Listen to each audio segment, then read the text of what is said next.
Hello, the Internet. My name's Laura, and this is The Law of the Prince Charming, Chapter 12.2. The Knights of Camelot gathered together the next morning. The Lancelot stands proudly before the group. There have been reports of a group of goblins that have been attacking some nearby villages, so we're heading in that direction first. Goblins shouldn't be too much of a problem, the huntsman says. Yes, it will not be a problem for my knights who have been blessed with the power to protect others. Praise be to the Fae, the Arthur smiles. They travel across the rolling hills as the sun rises into the sky, shining down on the group. Birds fly past, chirping happily. Butterflies alight on the flowers that dot the landscape, showing off their colorful wings as they take to the air to avoid the passage of the knights. Thomas wonders for a moment if the same idyllic landscape exists throughout the entire kingdom just for this tale. It is mid-morning before the group halts. We have arrived at the village, the Arthur says with a grand gesture. Please, my knights, put on your armor so that we might reassure the people with our strength. Thomas reaches into his artifact bracelet and pulls the appropriate outfit. Sunlight ripples across the breastplates as the knights all shift into their armor. Capes flutter down over their horses' flanks in a variety of colors. The village consists of several small cottages with thatched roof and pens holding animals and gardens. People move through intent on their chores, and the calls of the animal touch the air. A woman hangs a piece of clothing on a line strung between two buildings. She looks up and spots the knights as they approach and exclaims to the people nearby. As the knights draw closer, Thomas can see many of the buildings are damaged, with large sections of roof or walls collapsed. Many of the fences hold livestock have been patched hastily. The villagers gather on the street. Ho, good villagers! The Arthur pulls his horse to a stop just in front of the gathered crowd. What has happened here? An older man moves to the front. Who are you, sir? I'm the King Arthur of Camelot. The king, the man intones. Well, we have been attacked by mythics. They damage our village and steal our artifacts. I have heard your plea for help, even as far away as my beloved Camelot, and I am here with my trusted knights to slay those mythics for you so that you may once again live in peace. The Arthur flourishes wildly with his hands. Thomas draws himself up more proudly at the king's declaration. Smiles appear on the villagers, and they whisper more energetically to each other. Thank you, your majesty, the old man says. There's no need for thanks. Go back to your chores and your houses and rest easy in the knowledge that we will protect you in the name of the Fae, the Arthur says. As the Arthur speaks with the crowd, the huntsman had dismounted his wagon and walks around the edges of the village. What are you doing? Thomas asks. Looking for tracks, the huntsman says. There are plenty of human-sized ones, and animal ones. Goblin tracks are human-shaped, just smaller, like that. He points to tracks in the dirt. But there are larger... My king, we have found the tracks of the mythics, the Lancelot announces. Ah, good job, Lancelot, the Arthur says. Let's go, my knights, and be on alert. Our vigilance will stave off any unhappy accidents. The huntsman climbs back onto the wagon as the group of knights ride away from the village. They follow a somewhat beaten path through the grass before coming to a forest grown thick around moss-covered boulders. Goblins like hiding in trees, Thomas says. The huntsman nods. We shall have to leave our horses and wagons here to go further, the Arthur announces. Thomas ties the gelding to the wagon, feeling a brief annoyance that he won't be able to use his lance. The Swift and the Archer tie their horses beside the gelding before they join the huntsman, who is making an extra secure knot to keep Kidder in place. Noble of the Lancelot taking credit for finding the tracks, Thomas says. He does that all the time, the Swift says. The Lancelot feels that equality is very important, but making sure he's never left out of anything good that's done, but points fingers the quickest when something bad happens. And the Arthur doesn't notice? Thomas asks, then answers himself. Oh right, the Lancelot is his most trusted knight. The tracks were not hard to find, the huntsman says, and we're just here to kill mythics. In fact, it's better that we don't draw unwanted attention to ourselves, the Archer says. Cobalt is already closer to the main characters, to the Arthur, than is wise. We don't want to get too close to the tale ourselves. Thomas glances at the Archer. Now that he knows what he's looking for, he can more easily see her feminine features. Any curve to her body is well disguised by clothing, but there's still a softness to the line of her face. With me, my knights, the Arthur says, and the group marches into the trees. The forest is littered with rocks and uneven ground. Thomas keeps a watchful eye on their surroundings, then grips his sword. He examines the laws around his fellow knights, seeing them distinct against the glow of the forest. It would be a bit boring if we didn't find anything, the Swift says. Thomas turns to agree when a different glow catches his eye. Behind you! He shouts to the soldiers bringing up the flank. The soldiers look confused, but several turn at his command, ready their weapons. The next moment, goblins dart from the trees. One digs a spear into the side of a soldier who's not quick enough. The soldiers flanking the unlucky man quickly dispatch the mythic. Before the remnant finishes coalescing, more goblins stream out of the trees and over the rocks. Behind us, the Lancelot calls out. Thomas charges the closest goblin. It shatters and darts to the side before it bounces off a rock to come at him from a different angle. Thomas has anticipated such a move and readjusts his stance easily to cut through the goblin. Believe in yourself, my brothers. The Arthur pulls Excalibur from its sheath and skewers the closest goblin with graceful skill. The Excalibur moves lithely through the air. Rays of light stream down through the canopy to glitter across the blade as it cuts through goblin after goblin. Don't let them get away. As the rest of the group moves to action, Thomas finds it harder to tell what is going on when all he can see are the glows of laws blurred together. He suppresses them and looks for the archer.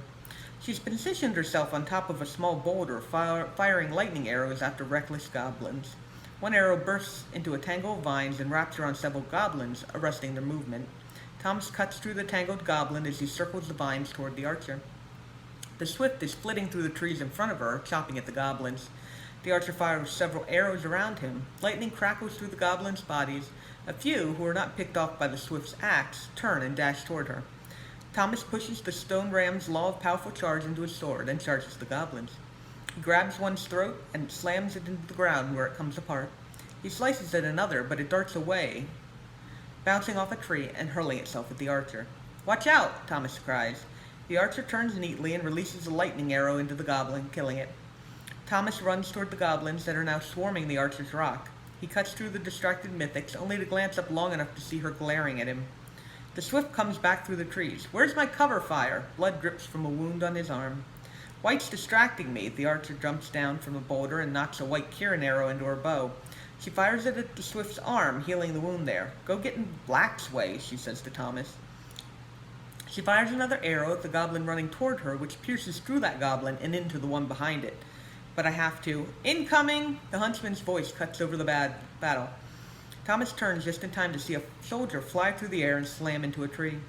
The unfortunate soldier collapses into a heap as two giants stomp out from between the trees. One giant snatches up another soldier and throws him to the side. The other soldiers seem to forget what they're doing and scramble backward at the sight of the huge mythics. "Stand firm!" The Arthur runs forward. He raises the Excalibur above his head, sunlight glinting. "Knights, take care of these giants. The soldiers and I will keep the goblins at bay. I'm sure the Fae will grant us victory." Thomas feels a surge of loyalty as he turns toward the giants and readies his sword. The giants tower over the group, at least 3 times the height of a human, and their features are far more solid. One giant is slightly taller than the other, with a mane of black hair and a pronounced nose, while the other has a tangle of brown hair and large front teeth that poke out even when its mouth is closed. The black-haired giant reaches up and yanks a branch off a nearby tree. It lumbers forward, swinging the makeshift weapon toward the closest target, the archer. Thomas charges across the ground, intent on protecting her even if she doesn't want it. He reaches for the law of powerful charge, only to find an empty space within him. Thomas's steps falter as he realizes he has run out of stone ram laws. The giant's roar catches his attention, and Thomas sees the archer dodge out of the way, while the black-haired giant has a lightning crackling from its foot. Thomas pulls on the Hellhound's law of shadow flame and pushes it into his sword. The dark flames leap up the length of the blade. The brown-haired giant turns to look at Thomas. It swings a branch, and Thomas counters. His sword slices through the branch, leaving it burning. The Lancelot appears out of the forest on the other side of the brown-haired giant. "Pine Knight, Black Knight, Mordred, distract that other giant. We will dispatch this one." The brown-haired giant looms at Thomas with the flaming club. It swings it toward Thomas, who dodges behind a boulder. The club shatters, throwing away bits of wood and fire. Finally, something worthwhile. The swift runs up behind the giant.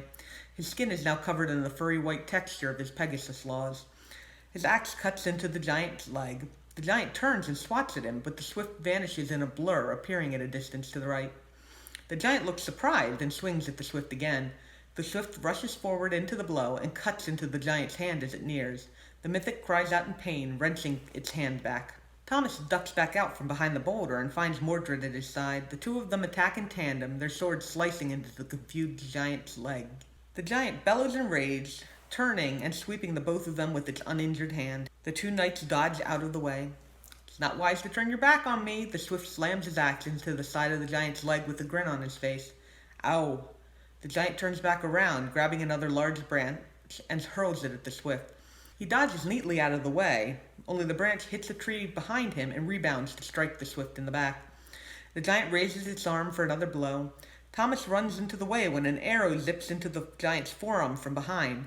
The arm turns gray from the elbow all the way to its fingers. The giant stops its swing to look at its arm in confusion. Thomas takes the opportunity to offer the Swift his arm and pull him to his feet. Ah, looks like Pine's new basilisk arrows work, the Swift grunts at the effort of standing.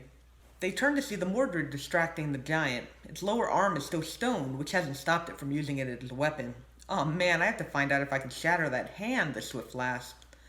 The Lancelot runs toward the giant. Fall back, Mordred. The Mordred abandoned his position on the other side of the giant as the Lancelot closes with it and flings up his hand. A ring of fire lances out in all directions from Lancelot's chest. It cuts into the giant's knees and knocks him off his feet.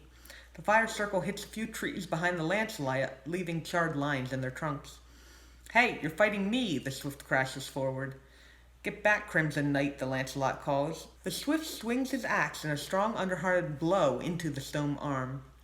The arm shatters on impact, heavy rock thudding to the ground before turning into wisps of magic. As the giant tries to climb back to its feet, the Lancelot runs forward. A circle of fire rushes out around him again. Thomas stops to avoid it, though it seems like it misses the Swift entirely as he rushes in. He chops his axe into the giant's head, and it collapses into magic. Thomas watches carefully through the cloud for any sign that the Swift is moving toward him. The Swift puts his axe on his shoulder and grins, heroic pose. Are you going to attack me? Thomas asks. Not unless you've done something to deserve it, the Swift replies with a smile. Looks like we're about done here. He nods towards where the huntsman has the shorter giant mostly tangled up in his arachne webs. The archer shoots a lightning arrow past the huntsman and into the giant. See, you don't have to be familiar fighting with someone to work well together. The Swift's furry coat fades. Thomas frowns. That was something else altogether. Well, whatever that isn't important. We have a role to play. They all help finish off the remaining goblins. Good job, everyone, the Arthur cries when the last goblin vanishes. Our foes are vanquished and we are victorious. All praise to the Fae. A little bit for us, the Swift raises an eyebrow. Thomas can't help but smile. Gather up the remnants, the Arthur says. There's a bag for them in the wagon. Then let's go back to the village and tell them that they're safe. The villagers welcome them back with a wild enthusiasm. They try to get the knights to stay and celebrate, but the Arthur insists that they be on their way. Thank you, knights. There is tale of fearsome mythic in the mountains by the border, the old man intones. It makes the valley below dangerous to travel. And we shall take care of it for you, good villagers, the Arthur promises. By the grace of the Fae, you will be protected.